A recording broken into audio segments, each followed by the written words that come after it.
Hey everybody, Roman versus What the Squashfest podcast and my co-host, the boy Harm. I don't want to hear you today. Here's I was like, wait, that's not how we start these.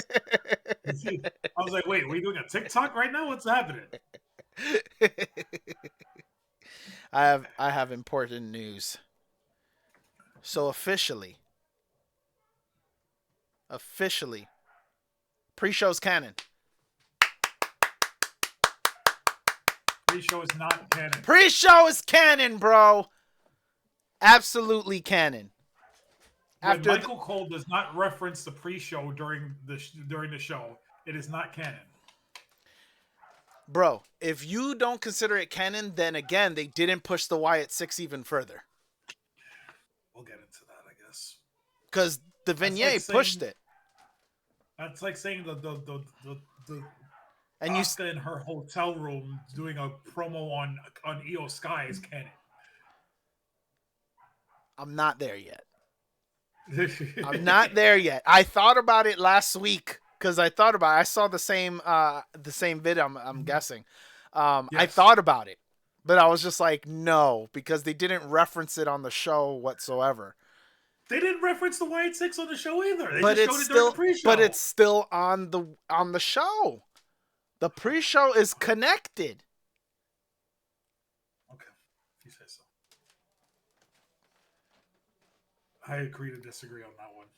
Listen, I don't make the rules. I just follow them. You just made that rule.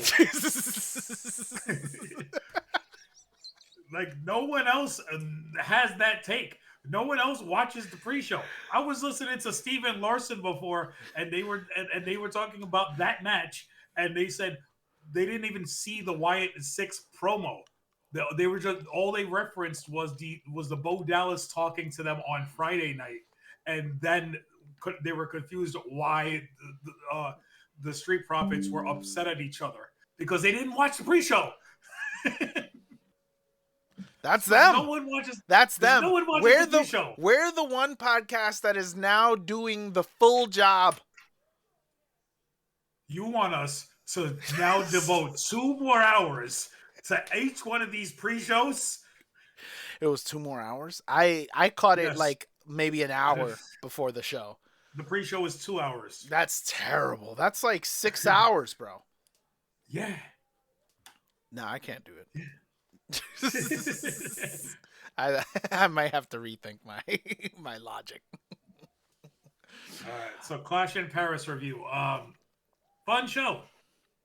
I think we had 2 really good matches. Maybe 3. I think overall it was a pretty fun show. I think the card looked really bad. It was very subpar, but the matches themselves were able to elevate the show to a place where neither of us thought it could go. Hey, Nikki Bella and Becky Lynch put on a banger.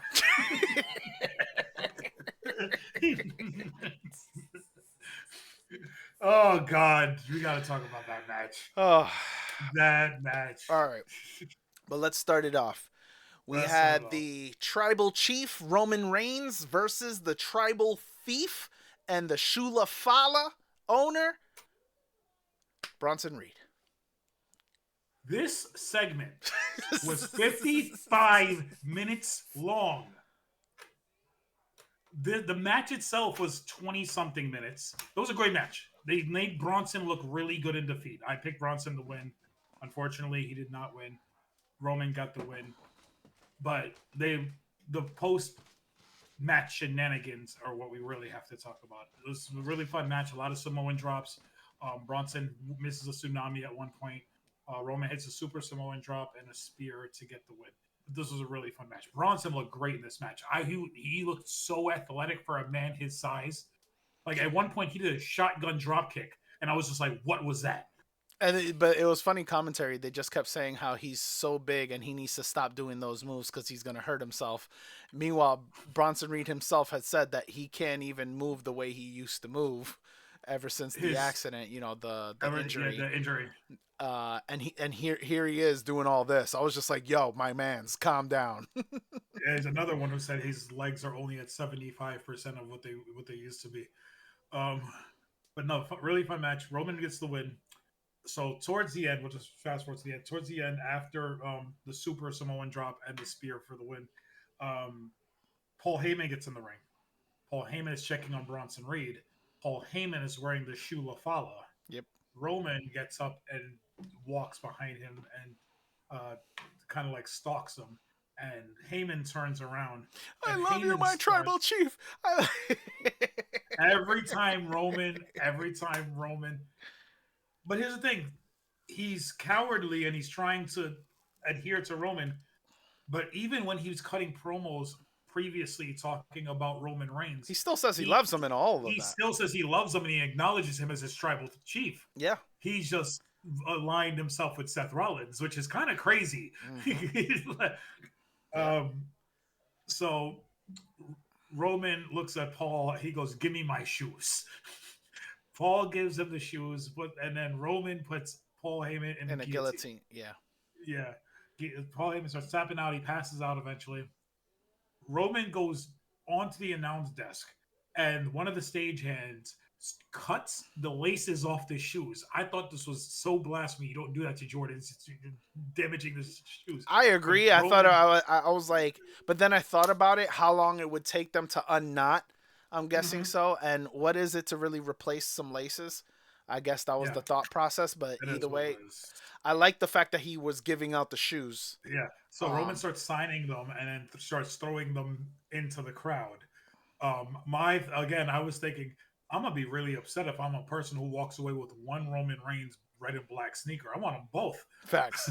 but, but as he's about to throw the third shoe into the crowd, Braun Breaker out of nowhere again. This man just jumps from the French announce table and Mm-hmm. spears Roman through the American announce table. And Braun kind of landed funny. Braun kind of Yeah. landed on his arm because he started selling his arm. Yeah.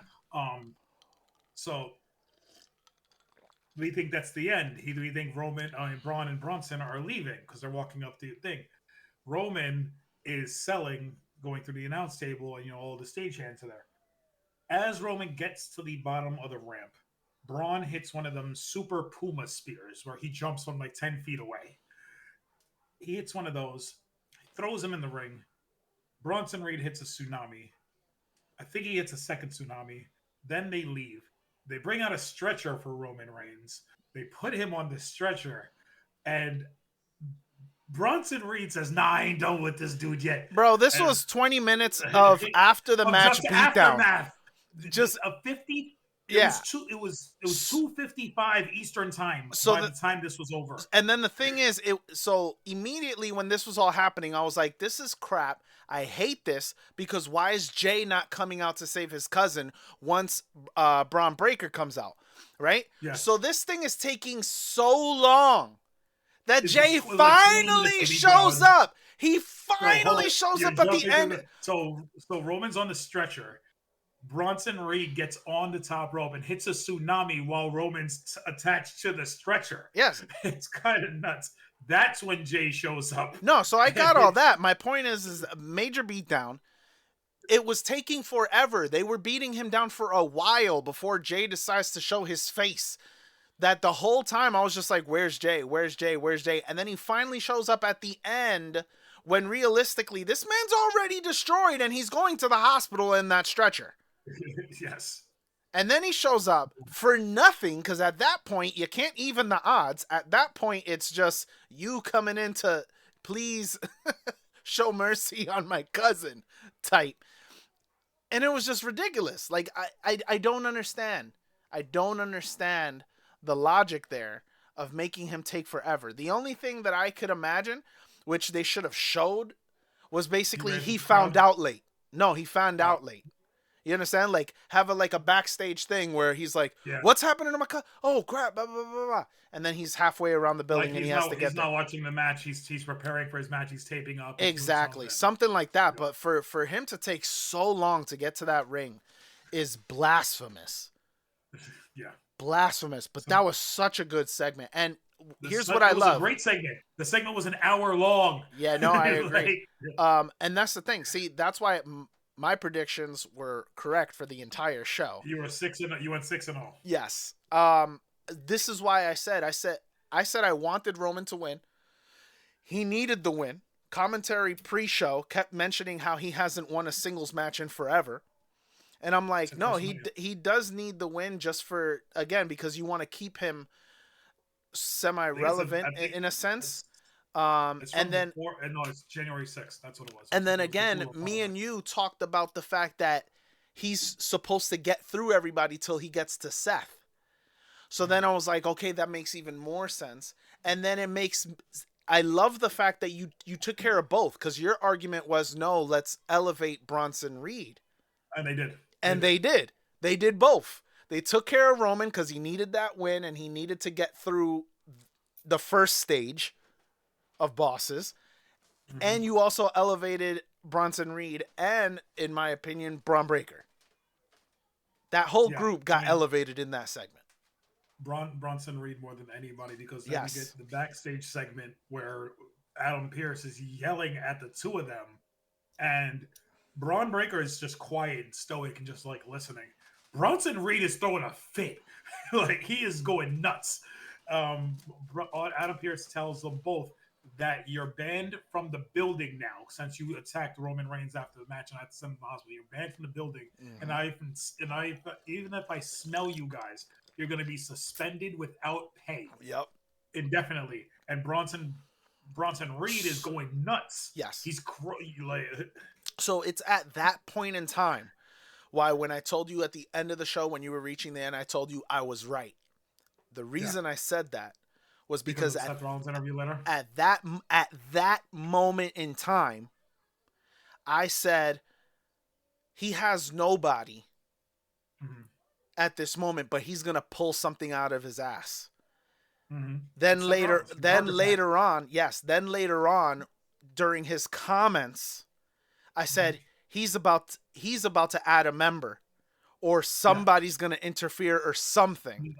but to, And then I was just like, I don't think, because I kept saying to myself for weeks, I kept saying to myself, it's weird that they don't acknowledge each other. Like the two stories don't acknowledge each other, right? Becky and Yes, Seth. Yeah, Becky and Seth. And I was like, okay, either way, maybe they just want to keep it separate, whatever. I was like, but tonight of all nights, what if yeah, they added a temporary member? Because she doesn't even need to be like no, ongoing a member of this. You know what I mean? She just needs yeah. to, and it makes sense that she would help him.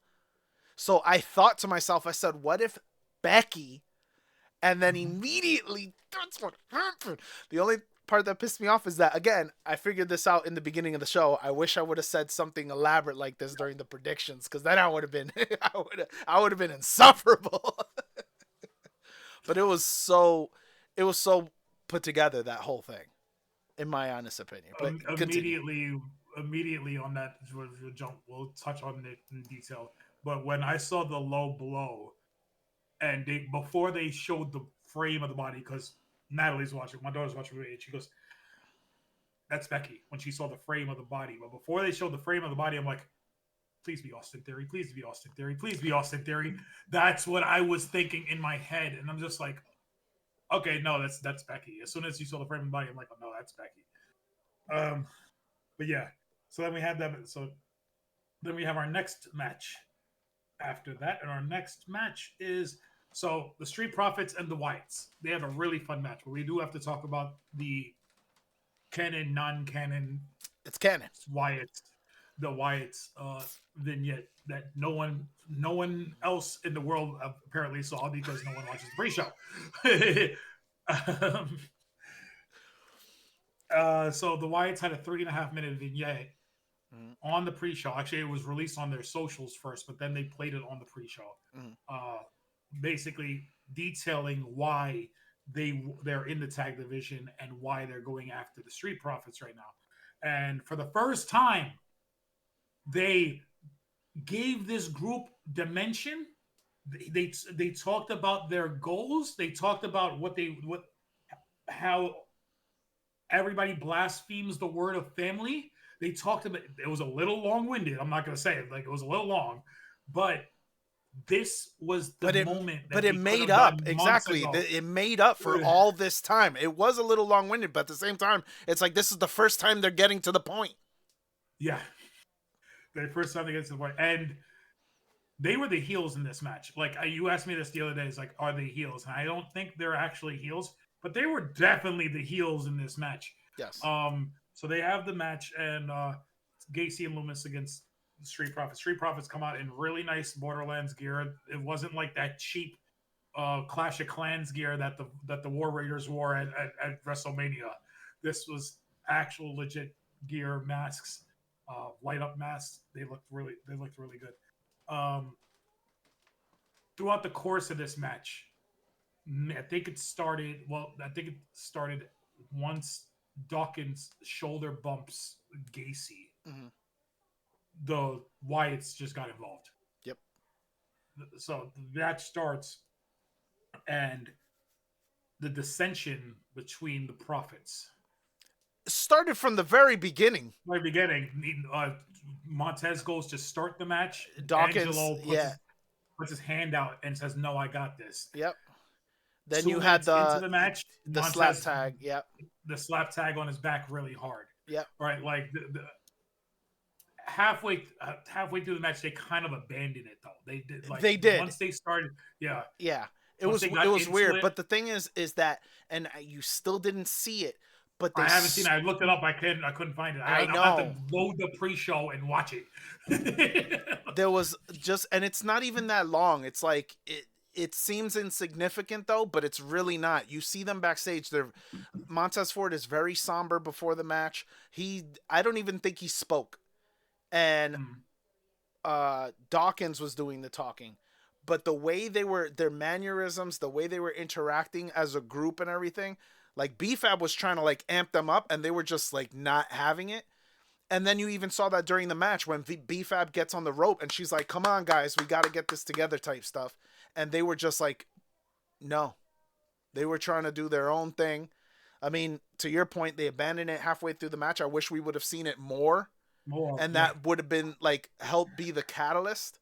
But at the same wish, time, I like that they didn't do that because I wanted the Wyatts to start doing that heelish thing. Because I told you, I believe they should be heel. I believe they should be a heel faction that goes around destroying the good guys that are talking about. Because most of it's not about them getting booed. It's about them being heel. You can be heel and not get booed. Becky Lynch has to force them to boo her every week. Yes, that's very true. But my point is like, let them be heels, let them do heelish things, and they can still get liked. They can be those anti-heroes. But my point is there's so many tag teams, and most of them are all faces. Most of them are faces. Destroy them. Go through them. Do the whole "Are you truly brothers? Have you really spilt blood?" All that crap that they were spewing. You can do that. But realistically, a heel tag team, I don't see them sticking together in that brotherhood like a face tag team would. You know what I mean? Mm-hmm. So there's not much there.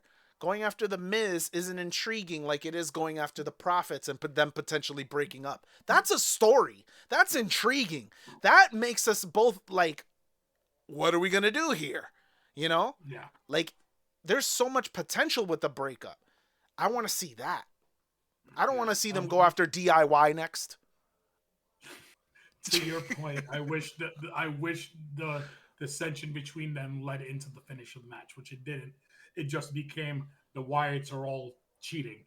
Eric Rowan gets in Dawkins' face and is like, "Try to shoulder block me." Montez tries to get back into the ring after doing a flip, and Nikki Cross is under the ring and holds his foot. Right, like, so that's it is towards the actually end. So as Angel's in the face of Eric Rowan, Loomis shoulder blocks Angelo Dawkins over the into the crowd, taking him out of the match. Nikki Cross holds Montez's foot until Uncle Howdy gets out of his chair and hits Sister Abigail on the floor. They throw Montez into the ring, and they hit the purge. Nope, the plague is what they're calling it. Whatever. That spine buster, their finisher, the double team finisher move for the win, and the Wyatts get the win. And like I said, the USA is the first time. Maybe it's because that crowd in that stadium was 30,000 people and it was a bigger stadium, But the spectacle of the Wyatt's entrance yesterday was the first time as a group that was really. Is that my phone? Yeah. Yes, it is. It just randomly started playing. I think, oh, because Matthew turned on the car and it's connected to the Bluetooth. Shut up. Yeah, so the spectacle of their Wyatt's entrance was the first time I've been impressed by it since they've been a group. So, Since the in group's months. inception. I got you. Yeah. All right. So when we got our 5-star match classic, the greatest women's wrestling match of all time. You don't We have to got do this. Becky Lynch versus Nikki Bella. But did you catch the match? Because that's what I was trying to tell Yes. you. Like, there were Yes. moments in time where I was like, oh, okay. And then there were moments in time where I was like, what are we doing? Yeah. Yeah. I saw It was like a mixed bag. It was like when they were Yes. on, they were on. And when they were off, they were way off. Yeah. The, Like the that. I I don't mean, know if it was the corner planned. spot. The corner spot. That definitely wasn't planned. That wasn't, right? That Because definitely wasn't the planned. reason I say it wasn't planned was because then Becky's reaction to it, like she expected to get hit, it didn't, and then No, but then she went for the pin right away. She goes, "Oh, she's down. I got to try to sell this somehow." exactly. Yeah. So that I Yeah. thought that's just a great in ring presence to her part. But again, this match, it was fine for what we thought it was gonna be, Yeah. regardless. Yeah. You know what I mean? You know, Nikki Bella wasn't gonna walk away with the thing. Still, it was fine. Nikki Bella towards the end hits a manhandle slam on Becky. Becky kicks out. She puts the disarmer on Becky. Becky gets the rope break. Becky, yeah. Becky yeah, gets yeah. no. Nikki put Yeah. the disarmer on Becky. Yeah, Becky. Yeah, Becky gets to the ropes, and then when it coming out of it, she rolled her up for the 3 count. She kind of escaped Nikki Bella. She didn't actually beat her with her finishing moves, which is fine because Nikki Bella's a Hall of Famer, and she's not a great wrestler. She's never been a great wrestler, but you want to still keep the mystique of Nikki her. Bella. Yeah, you don't want to completely squash her out. Exactly. Yeah, especially when there's not that many women right now to go for that title that are credible. Bring up some NXT women. We talked about this with the United States Championship the other day. You could do the same thing with the Intercontinental Championship. And I'll say it again. You don't necessarily need to bring up people. You have plenty of people you're not utilizing or you're not utilizing correctly. Sol Ruka needs to be on the main roster. I'm not saying you're wrong. I'm just saying, but there's not a necessity in which, there's no one. There's plenty of people. You're just doing nothing with them. And when you do something with them, Zelina Vega, you do nothing with them. Julia. She's in a feud with Michin. Now, after months of doing nothing. Whatever. She's got a personal secretary. Yeah, because that adds so much depth to her character. Right. It was fine. Okay. We'll move on to the good old-fashioned Donnybrook match. Me and you have differing opinions on this match. I thoroughly was entertained and enjoyed this match. I thought these two men went out and had a great Irish street fight. This was fun. They fought on top of whiskey barrels. They beat the crap out of each other with kendo sticks. They did an amazing job. The feud itself, we don't care for. But the match from last night, 4.5 stars. This was a great match. This is the second best match of the night. This was the second This was a 4.5 star match. This was great. It's the same match, just adding weapons. Which adds so much to it. So you know what? They were beating the crap out of each other with those weapons. 2 minutes into the match, Pasty Sheamus had welts on their everywhere. Like, it was, they were... at one point, Sheamus came off the top rope to the outside, and Rusev swung that kendo stick like a baseball bat, cracked him. He broke the shillelagh over his back. He got a white noise from off the whiskey barrels through 2 tables. Like, this was a banger. Here's the best part of that match. That allegedly I'm not going to see this match going forward. Rusev got the win with an accolade, by the way. And again, we said he needed to get that win. It does Yes, nothing for Sheamus to win. Rusev needed that. Now what's next for Rusev? That's the immediate question.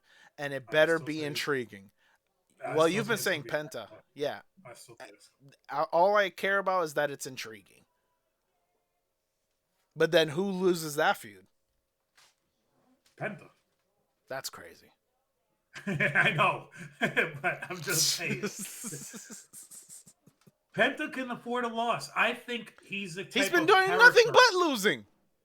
But I think Penta's the type of character that you can drop into a feud at any point, even off of a loss, and people will still want to see him. That's my point. If Rusev is getting losses, he's gonna fall. It's gonna fall back into old Rusev, or what you used to say about Bray Wyatt. You can't keep losing your feuds. Yeah. Rusev needs to come in and just beat people. And Penta, Chad Gable will be back eventually. We'll just pick up where we left off with Penta and Chad Gable when he's back. Yeah. Like, that's what I'm saying. It's like Rusev, I think Rusev Penta, because I'd say Rusev and Dom. To your point, either one can lose. However, it'll be much more difficult to rebuild Rusev if he loses that feud. 100%. Whereas Penta, you throw him either with a Dom and he overcomes that, or a Chad and he overcomes that, and he's right back where he was. Yep. I agree. I'll agree with that. But damn, that's crazy to say that Penta needs to lose that feud. But it's true. I'm just saying. No, it's true. It's true. Oh, it's true. All right. Even WWE's thinks that's best bar fight ever. Their Twitter page. I don't, bro. This was a fun fight. This was a fun match. Sure. Bleach Report gave it a B+. You're the only one that hates this. All right. So much so. It's like it's not even so We'll go into our match of the night, which was the match of the night. Logan Paul and John Cena put on a 5-star classic. This match might, for a singles match, because the two women's triple threat matches I think are better. The one at SummerSlam and the one at WrestleMania. But for a singles match this year, this might be the match of the year so far. This Cena Cody too. Cena Cody was actually very good too at SummerSlam. It's crazy to say that two of the singles matches have Cena in them. but this match was fantastic, phenomenal. John Cena in his older age, his elder statesman age, has upped his game and in-ring ability to a level that I didn't think he could ever hit. This man hit a Styles Clash and an End of Days during this match. I didn't know if you peeped that because you didn't mention it. So yeah. No, he hit at the End of Days. I was just like, wait.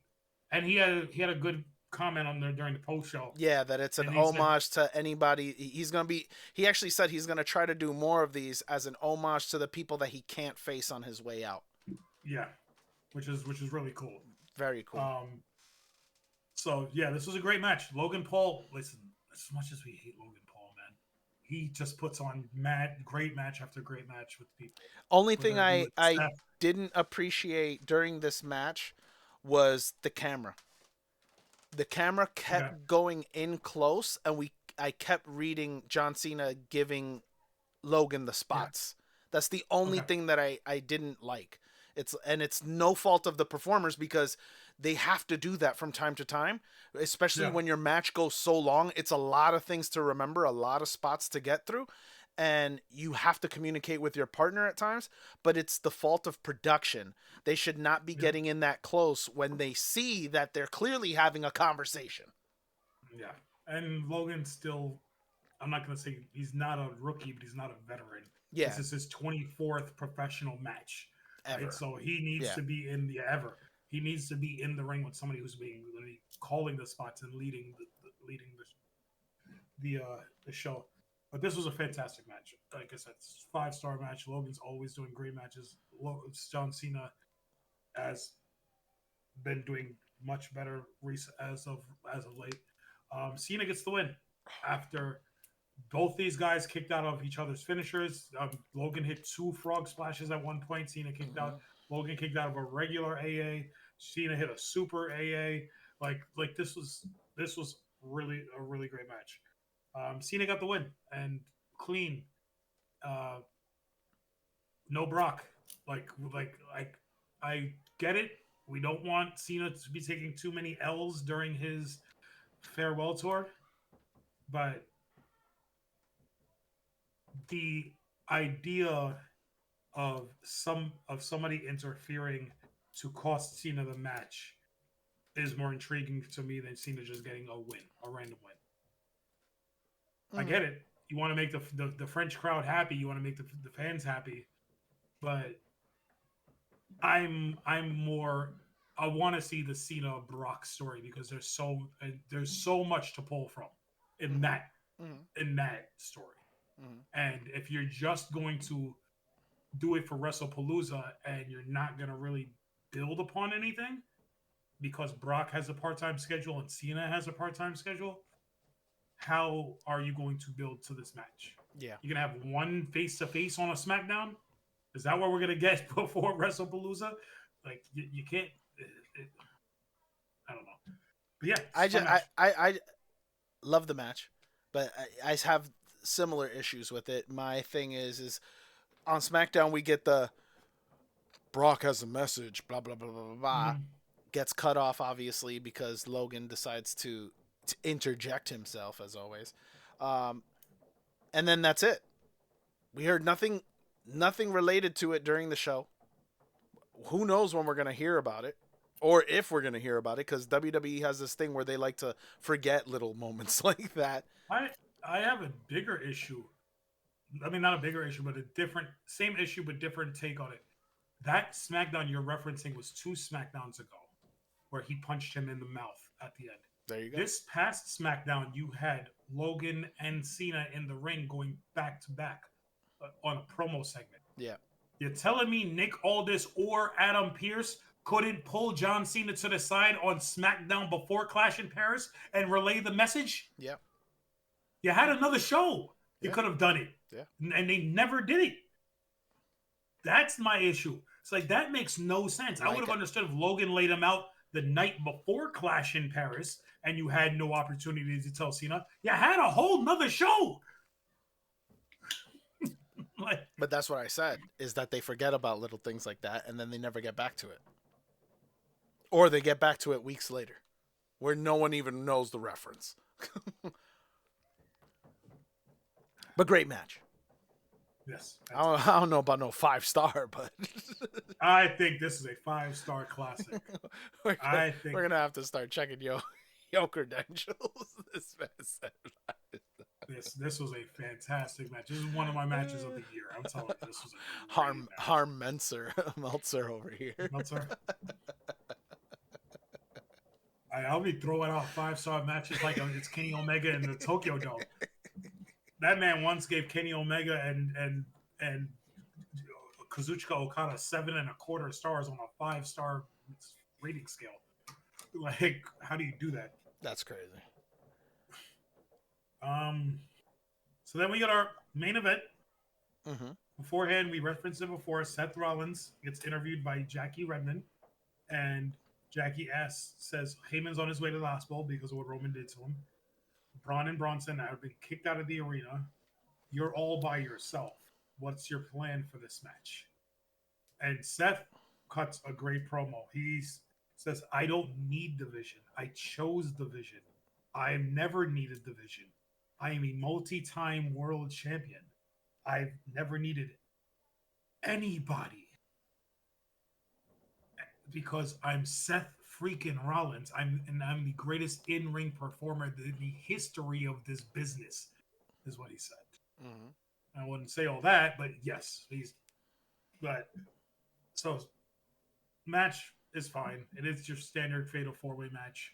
The baby faces all want to beat down Seth. They can't get along. I mean, it was Um, entertaining with the different spots that they had when they all like triple teamed this yeah, guy, or yeah, when there was the callback between LA Knight and CM Punk when he knocked CM yeah. Punk through the table, and then To the he did table. the Yeah, what you yeah, gonna do? Like, there was a lot of entertaining spots I thought yeah, in the match. But to your point, it was your standard fatal four way. yeah. It's fine. Um, so LA Knight lays Rollins on the French commentary table. He tries to go for the Knight elbow drop, whatever he calls Mm-hmm. it, the elbow drop. Through Rollins moves, he goes through a French table, taking him out of the match. I forget how Jey Uso got taken out of the match. I think Rollins hit him with a stomp. It doesn't matter. It's Rollins and Punk at the end. Punk hits one go to sleep, and Rollins does the bounce off the ropes, fall back onto Punk's shoulders again, as we've seen before. And Punk goes for the second go to sleep. And in traditional CM Punk's fashion, this man loves himself. He loves the camera. He can't stop. He just stands there for like 10 seconds waiting. He could have hit that GTS, won the championship, and walked out of there. But no, he stood there salivating in the moment because he hates Seth Rollins so much. And he lets a masked vigilante come into the ring and hit him with a low blow. Seth hit. Seth hits the stomp. No, the vigilante unmasks herself to be Becky Lynch. They go and get a chair. They roll. They put it into the ring. Punk is crawling towards Becky as if he's going to attack her while on his knees. And Rollins hits the stomp onto the chair for the 3 count. And she unzips her windbreaker hoodie. She's wearing a Seth Rollins shirt. I thought she was gonna like have a new Vision shirt. Like when she was doing that, I'm like, oh, she's revealing new merch. Yeah, No, she's just had a regular Seth Rollins Burn It Down shirt yeah. on. And the greatest husband wife team of in the history of the professional wrestling business celebrates as the show goes off the air. So my other thing with that is because I know you kind of bypassed it about Jey Uso because I agree he got taken out the match. Who cares? But the one thing I do want to mention that because they had a backstage segment with him where basically Adam Pearce was asking him if he's still able to go or not because the doctors were ready to say that he couldn't participate in the match. For me, this was also storytelling. Yes, you want to sell the injury, blah blah blah blah. But I feel like it was also a way to protect him, Yep. in the sense to not continue because the fall off is real. Besides the merch, besides all the fandom, none of that has gone away. Obviously, everybody's still going crazy for Jey Uso. His place on the card. His place on the card, there's a tremendous drop off, and I feel this was a way to protect him. LA Knight don't need it, right? He can lose this match, and it doesn't necessarily hurt him because nobody expected this man to win. No. Jey Uso, however, you have to protect him at this point to a certain extent. And I believe that that's what they were doing last night with everything that went down. I can see that. CM Punk could take the L because this is continuing the story of how Seth keeps screwing the man over. 2.5 years this story has been going on. But they keep finding new or ways. A year and a half, whatever. When did he come back? Survivor Series 23, a year and a half. Who knows? The point is that they keep finding new and interesting ways to keep it going. Because every time Seth is finally done or he got this, every time CM Punk got this or he's over it, Seth just finds a way to just knife him again. And it's, for me anyway, it's highly entertaining. Because Harm, at what point, seriously, like I told you that I guessed most of it in the beginning of the show, but realistically, how crazy, like if you couldn't have made this up. You're going to have Becky come in there out of nowhere and low blow him. There was no way you were going to get this. And it happened. Oh, God. And I'm just like, this man, But it also, and I love it because then it also It's in shows his you that character. Seth will do anything and Anything. everything. And he's going to throw Anything. you that curveball where he's talking about, I don't need anyone, but let me get my wife. You know what I mean? let me get my day one. I just thought it was hilarious. Now, the one thing I want to bring up is the internet talk. Because AJ immediately, Lee. what? Yes. AJ Lee. Immediately, I thought there's only one way that now at this point, if she's going to be interjecting herself, there's only one thing you could do. Now, this can be a one-off. Yeah. This can completely be a one-off because after last night, the rest of the vision is back. So you don't necessarily need Becky to interject again. So it could be left at that. However, then you have when he's headed to the back, you saw him grab the sign. Yeah. Saying CM Punk, please bring AJ. Sorry. And then he was like, kind of giving that Yeah. that false hope. And it doesn't help that Big E keeps saying that on the post shows at every show. Every time Punk gets screwed, he goes, I've been hearing some whispers about a return from a certain female that I used to be not involved with, but the storyline was part of a faction with. It doesn't help that Big E keeps saying this. He keeps fueling the fire for all these AJ Lee fans that want her to come back for a match. Like my daughter, she wants to see AJ Lee come back, and I'm just like, that'd be cool, but it's fine, whatever. I'm in the same boat. Like, there's like a level of obsession by a small group of fans, and I don't understand it. Because it'd be cool. She was the anti-diva in that realm of the Divas era. Right, she was but that one that, and I agree where you're going. She was the Punk of the women's division. Yes, and I agree completely with that take. But that era's dead. Unless she's going after Nikki Bella. You just had Nikki Bella have a match last night. You could have. Yes, you had a match, and look how well that went for her. She was getting booed.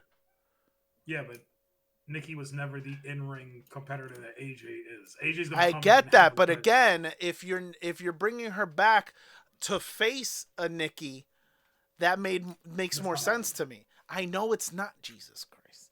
I know it's not happening. I'm saying she's the face.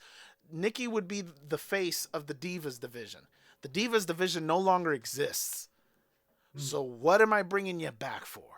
Just in a general sense. Right now in this story, it makes sense. But I'm just saying in a general sense. For what? For another nostalgia act. That's it. Yeah. Everybody's getting crazy. Now this is intriguing. Now I'm kind of like, okay, yeah, bring her back. But again, that also depends because I don't want to see ring rust. True. And who knows if she's been staying in shape. I mean, again, you saw her on that show, Heels. Yes. She looked like she was in good shape. And again, that's television. You can hide some flaws. Yep. That you can't when it's different between having an actual match. Yeah. In front of a live crowd. Yeah. But I think she'd be able to do it. She's always been the Roxanne Perez comparison to AJ Lee is the one that's there. She's that type of a wrestler when she was wrestling. So give her a few weeks, let her, because she's in shape, but let her get some cardio shape and everything else, and then this will probably, and then you're not gonna do it at WrestlePalooza. Like this needs to be like a Survivor Series style match. I heard somebody say maybe you do a mixed War Games match. You do all 4 members of the Vision against Jay Punk, Roman, and AJ Lee.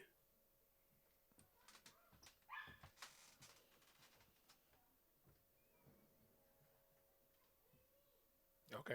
You leave LA Knight out of it. That's who I was debating. No. But again, I don't know. You think Roman comes back for that? For Survivor Series? Yeah, I think he's back for Survivor Series. Oh no, this man is that's 2.5 months away, bro. I know. I don't think he's back for WrestlePalooza. I think he's back for Survivor Series. Okay.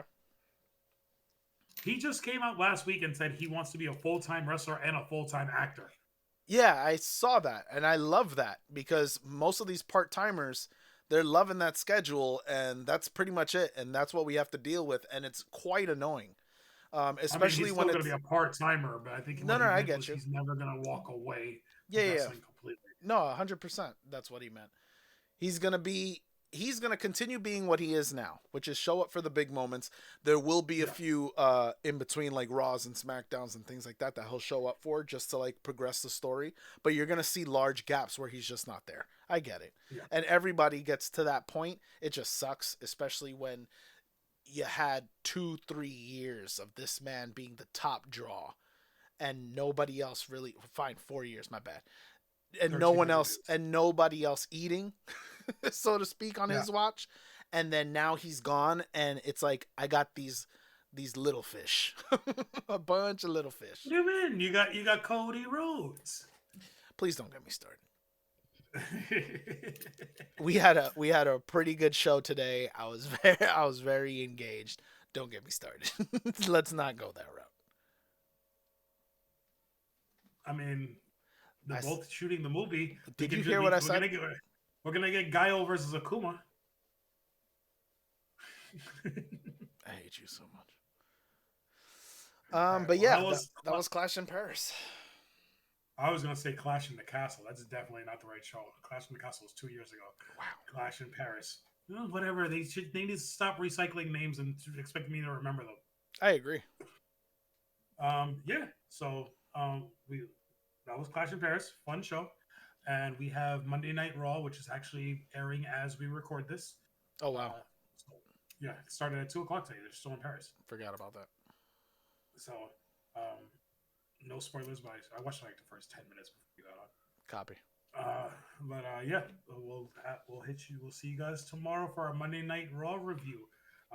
We can do a Raw preview now, but probably you guys might have watched Raw by the time you see this. Just saying. While he does that, don't forget you can catch us on Spotify, TikTok, iHeartRadio, and YouTube. Oh, we have a men's intercontinental championship match. AJ Styles, I was going to say AJ Lee. AJ Styles versus Dominic Mysterio. We're finally going to find out who's going to face Stephanie Vaquer for the women's championship, which is also not happening on Raw. It's just they're just announcing who she's facing. Jesus Christ. And that's all that was announced for the show. Okay. Okay. There is a tag match. There is a Roxanne Perez Kabuki Warriors tag match. Judgment Day Kabuki Warriors tag match during the show as well. Okay. Yeah, I think that'll do it for us. Definitely. As always, we appreciate you guys, and we'll catch you on the next one. Peace.